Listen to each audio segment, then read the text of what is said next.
takdir kita adalah menjadi pemimpin. Baik pemimpin secara pribadi, personal, maupun pemimpin secara satu umat, yaitu umat Islam. Lalu pertanyaannya, bagaimana menjadi a true leader, menjadi pemimpin sejati di tengah-tengah masyarakat? Apakah kepemimpinan itu hanya sekedar sebuah jabatan? Apakah kepemimpinan itu hanya sebuah title atau sebutan atau panggilan? Atau ada pemaknaan lain tentang menjadi pemimpin sejati? Kalau kita belajar kepada hadis-hadis Nabi, ketika Nabi menyebutkan tentang makna pemimpin, Nabi mengistilahkan dengan banyak istilah. Menurut saya, salah satu hadis yang menjelaskan tentang konsep kepemimpinan yang paling luar biasa itu adalah hadis tentang rohilah. Kata Nabi, "An-nasu ka'ibil mi'ah." Manusia seperti 100 ekor onta. La takadu tajidu fiha rohilatan. Hampir-hampir engkau tidak mendapati dari 100 ekor onta itu satu pun yang menjadi rohilah. Pertanyaannya, apa itu rohilah? Rohilah itu adalah pemimpinnya onta. Kenapa pemimpin onta disebut rohilah? Kenapa tidak disebut jamal? Karena jamal artinya onta.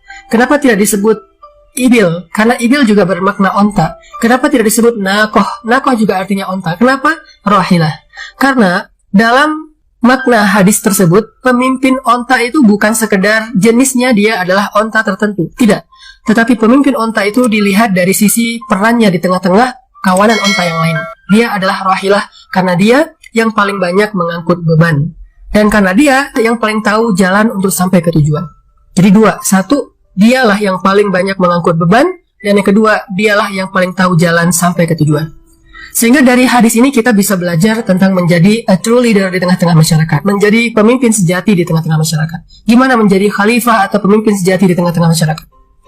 Jadilah dua. Pengangkut beban dan yang menunjukkan jalan sampai ke tujuan, visioner.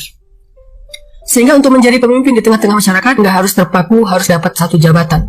Jabatan itu amanah, bukan kepemimpinan saja.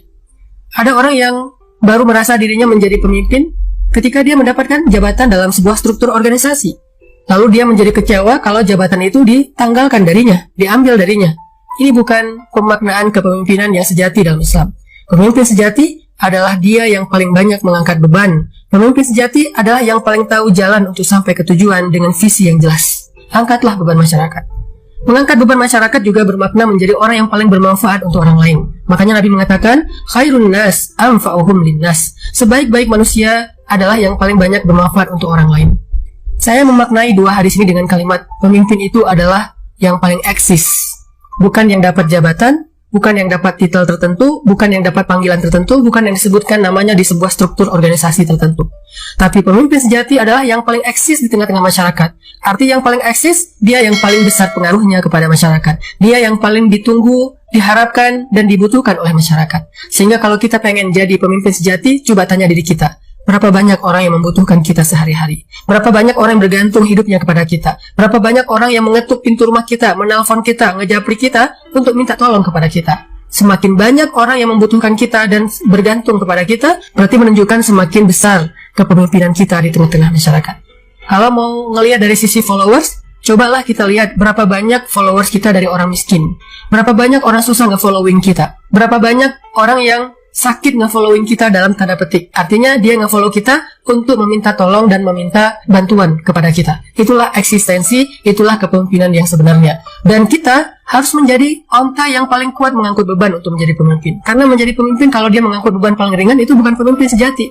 Pemimpin sejati justru yang mengangkut beban paling berat di antara yang lain. Yang paling besar pengorbanannya di antara yang lain. Kalau dia justru memaknai kepemimpinan itu adalah mendapatkan fasilitas lebih, mendapatkan reward lebih, mendapatkan pemuliaan dari orang lain, penghargaan dari orang lain, maka kepemimpinan bagi dia adalah fitnah. Tapi kalau dia memaknai kepemimpinan itu adalah menjadi orang yang siap berkorban lebih, mengangkut beban lebih, capek lebih, lelah lebih, letih perasaannya lebih, maka dia telah memahami makna kepemimpinan sejati. Kedua, untuk menjadi pemimpin, pahamilah visi. Visi hidup kita sebagai hamba Allah dan visi hidup kita sebagai manusia di antara banyak manusia. Visi kita apa dalam hidup? Dan kita mengajak orang kepada visi yang sama, kepada visi yang baik. Kita sebagai sebuah bangsa, apa visi bangsa ini? Kita sebagai sebuah masyarakat, apa visi masyarakat ini? Kita sebagai umat Nabi Muhammad, apa visi umat ini? Kita sebagai seorang muslim, apa visi seorang muslim? Visi itulah yang akan menuntun kita untuk memimpin masyarakat kita. Kita tahu persis jalan menuju kepada tujuan atau visi kita. Karena kalau seorang pemimpin tidak tahu visinya dan tidak tahu jalan menuju visi itu, maka dia pasti akan dipimpin oleh orang yang lain. Pemimpin paham betul visinya dan paham betul jalan menuju kepada visi itu. As details, dia tahu jalan itu secara detail, step by step. Sehingga ketika orang kehilangan arah, mereka akan bertanya kepada dia jalan untuk kembali on the track. Ketika orang bingung, mereka akan bertanya kepada dia. Ini yang dicontohkan oleh para anbiya dalam risalah-risalah dakwah mereka. Renungkan kisah Nabi Musa yang memimpin masyarakatnya, penduduk Bani Israel di Mesir kepada sebuah visi. Apa? Visi pembebasan dan kemerdekaan. Dan Nabi Musa tahu betul step by stepnya, how to mendapatkan atau meraih visi itu. Sehingga ketika Bani Israel bingung, galau dengan ujian-ujian yang mereka alami dari Firaun dan bala tentaranya, mereka datang kepada Musa. Ya Musa, mereka bertanya. Lalu Musa bisa menjawab dengan jelas seperti apa harusnya mereka menjalani proses untuk sampai kepada visi itu. Inilah pemimpin. Dan Nabi Muhammad SAW sendiri sebagai teladan semua umat manusia, terutama kita sebagai umat Nabi Muhammad, juga mengajarkan kepada kita seperti apa beliau menanamkan visi ke dalam benak para sahabat. Di antaranya ketika di Mekah, saat kaum muslimin sedang tertindas dalam kondisi disiksa, Bilal juga dalam keadaan disiksa, Nabi SAW menyampaikan dua visi kepada mereka. Satu visi akhirat, kedua visi dunia. Visi akhiratnya kata Nabi, sabron ya ala Yasir, fa inna maw'idakumul jannah. Bersabarlah wahai keluarga Yasir, yaitu Yasir, Sumayyah, dan Ammar. Sabran ya ala Yasir, bersabarlah wahai keluarga Yasir, fa inna maw'idakumul jannah, sungguh janji Allah untuk kalian adalah surga. Itu visi akhirat.